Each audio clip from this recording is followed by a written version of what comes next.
How we doing, everyone? I hope everybody's having a great Easter for those of you that celebrate it. I just want to do a quick review for a film I saw last night, Air. Yes, it's a very strange topic to make a film from, basically about a shoe. And regarding, the beginnings of, not really the beginnings, but the 20 years ago, what Nike looked like. Of course, now we compare that to today, and Nike's having problems today because they sponsored Dylan Mulvaney, and a lot of people are up in arms about it because of the fact that, he was modeling women's sports bras, and of course he has nothing there to really model. He hasn't even gone through any kind of surgeries other than face. And a lot of people are up in arms about it. So it's funny that we have a Nike film coming out at the same time as everybody's boycotting the whole company. So it's interesting the juxtaposition right now. We're showing this, mega corporation as almost the heroes, and now juxtaposed between now they're the villains, basically at the same time. So it's interesting to see what happens if Air will be affected by that. I know probably the producers will probably like, oh my God, what timing. I hope people don't boycott the movie because of Nike. So anyway, I wasn't obviously one that boycotted it. I'm a big fan of Ben Affleck's work. He has a smaller role in this film, but he is also the director, and he really knows how to get into a character and have you care for them. Same he kind of did with Argo. Argo was kind of a smaller kind of film, even though it took place, I think in Afghanistan or whatever, Iran. I think it was Iran, and of course we cared for those characters as well. And this one is very compact because it mostly takes place in an office. Like I would say, like 75% of this film takes place in an office. So the budget I don't know what the budget is. I need to find that out. But the budget could have been very, very small.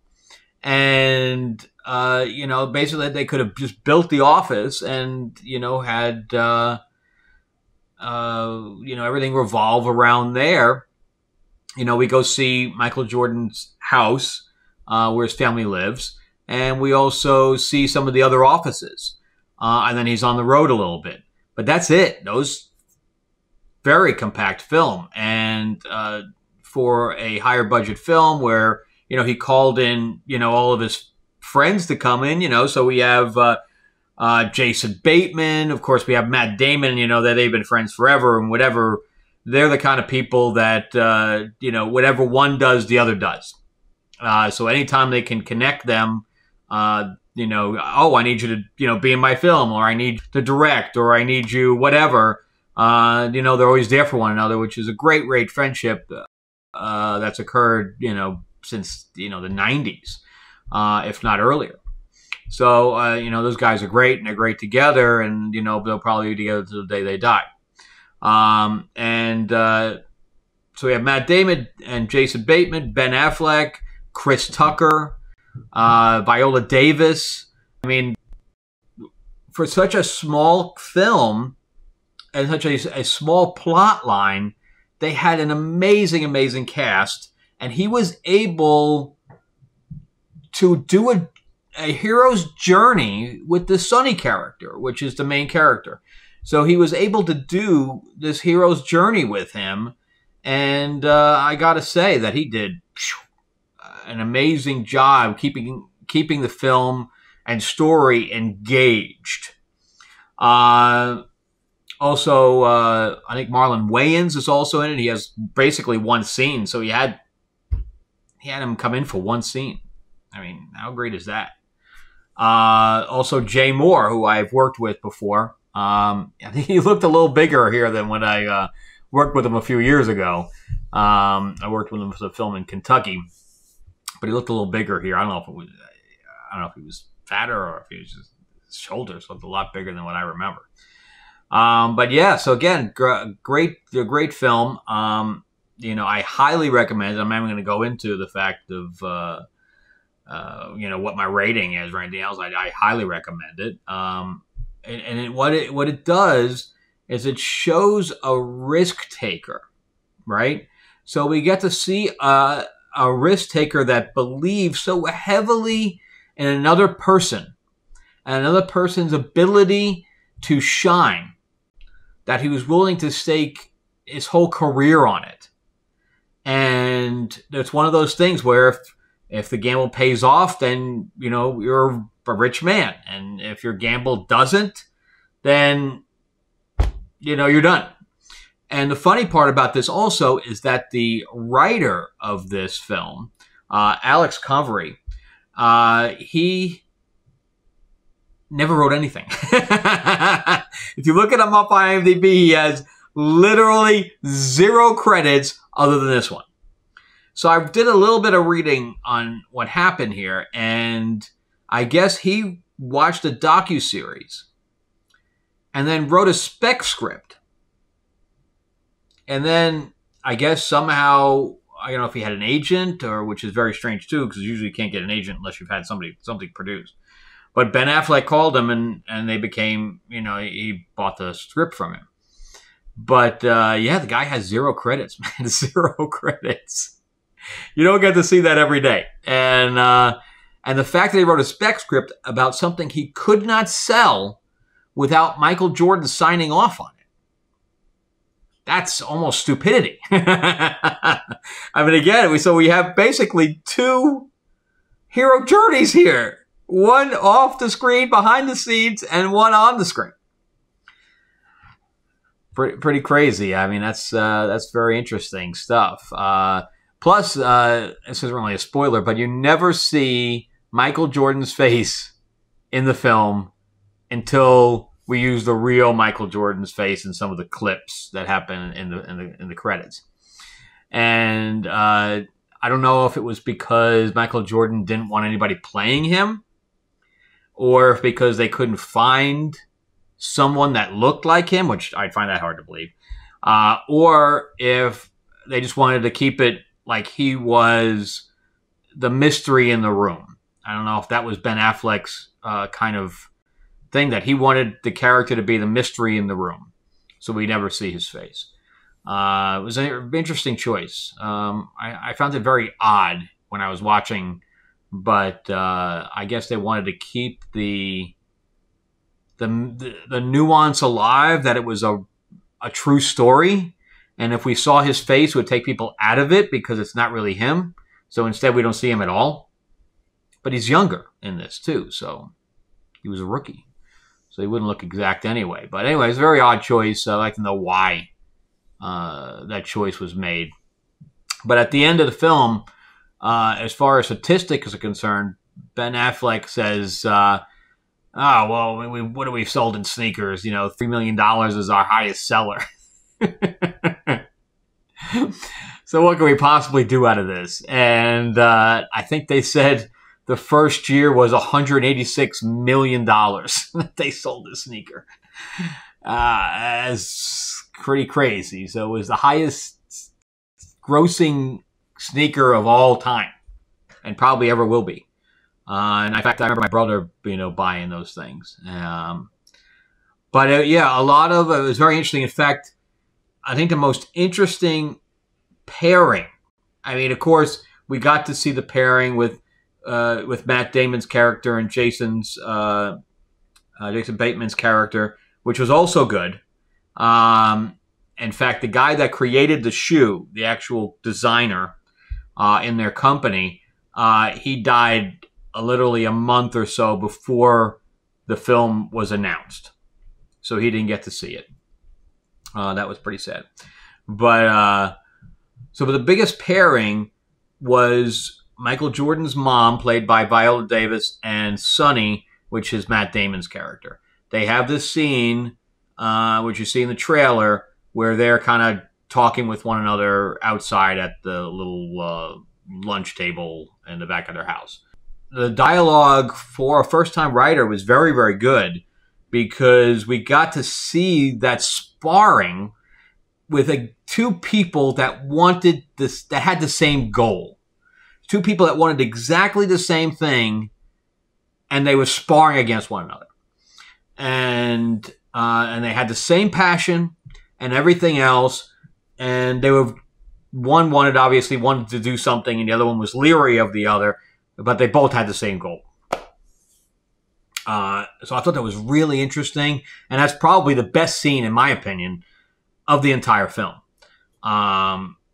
So yeah, and I don't want to give anything away. I'm not going to do any spoilers, but I mean, obviously, you know the ending. It's a historic type of movie, so there's no surprise ending here. But it was very interesting. In fact, you know, the way the trailer comes off is that you know, he's a rookie and nobody's after him, but that's not the case. I mean, Converse and Adidas were both kind of trying to court him at the same time. So this is that story is showing that Nike was the lower people on the totem pole, the lower company on the totem pole for basketball, and I'm the last guy you want to talk to about sports. I know nothing about sports. In fact, when I go to people invite me to go to a Super Bowl party, I'm like, who's playing? I have no clue. I'm the last person. But anyway, Nike was the lowest company on the totem pole. They really didn't have any big players. Adidas had everybody. Converse had everybody, and Adidas was really growing at the time. So it was interesting. I go see it because anything I'm going to say is not going to do it justice, because it's the nuance. It's the nuance of the film that makes it great.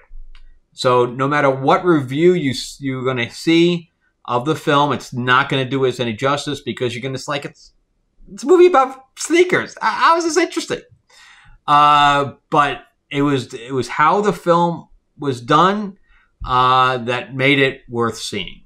So that's really all I could say about the film. It's going to be an easy one and done type of thing, because there's not much I can say, and there's not a whole lot of spoilers anyway. It's more the experience of the film. It's the interaction of the characters. It's the acting. Chris Tucker, I mean, I haven't really seen him do that kind of not over the top kind of acting. He did a great job. Marlon Wayans was almost a completely different person as far as I'm concerned. He was very subdued.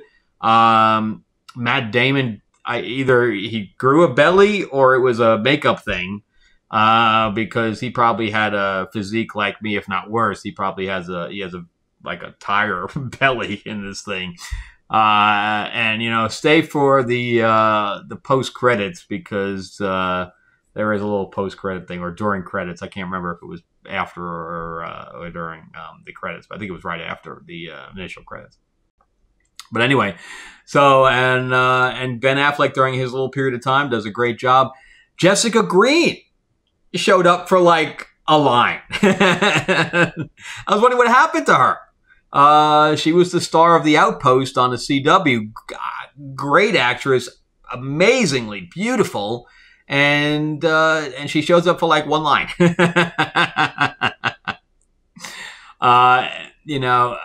Obviously nobody can really call racism or whatever else for this, even though it's really about all the main characters are white except for Viola Davis for the most part, and her husband, which is Michael Jordan's dad, but it's also her husband in real life. So, obviously there's plenty of, it's they're the black characters, and then we have all the people from Nike that are white, except for Chris Tucker. So we have plenty of diversity as far as that's concerned, but not so much on the female side. Everybody's a secretary outside of Viola Davis. And I forgot the guy's name, Chris something, that plays the agent. Acting was just superb. Acting is so superb. Anyway, definitely go see it. It's worth seeing. It's not boring. In fact, at the end, it actually gets kind of emotional and all this stuff, and we're seeing. So let me talk about my projects real quick. as you can see behind me, well, I got Lords of LA here. And I finally got the test in from, and I always mess the camera thing up here. That's why I was behind the camera instead of in front of it. But I finally got the test book in from Tales of Ravonna, the Iron Witch. So this is the hardcover, and you know, it looks real good. So I had a problem with the soft cover, and I sent it back. So I'm going to be holding off on fulfilling until I get a copy I like. So anyway, so we're just about there as far as fulfillment's concerned for Tales of Ravonna. The pins are finished. In fact, I'm gonna next video I'll actually bring the pins in. Lords of LA. I mean, the pencils for issue 3 are done. So, but as you know, if issue 1 and issue 1 is 1 and 2, it's a combination of issues 1 and 2, and the 2 will be 3 and 4. So 3, the pencils are finished. We're just going to ink some colors. I'm going to be launching that soon. But for Destiny Roar, I'm going to put a link in the description because I just today launched the notify page. So when you'll be notified when we actually launch, which is probably going to be a couple of weeks from now. I was hoping to do it in the month of April, so I'm kind of hoping like the last week of April I can launch this thing. I'm hoping I can get this thing done before I move. The realtors are looking for places for me in Atlanta. So yeah, so that's the plan there. And but yeah, definitely you know, get a notify email once we launch this by clicking the notify me button on the page.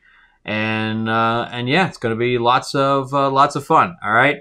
Again, happy Easter, everybody, and have a great weekend.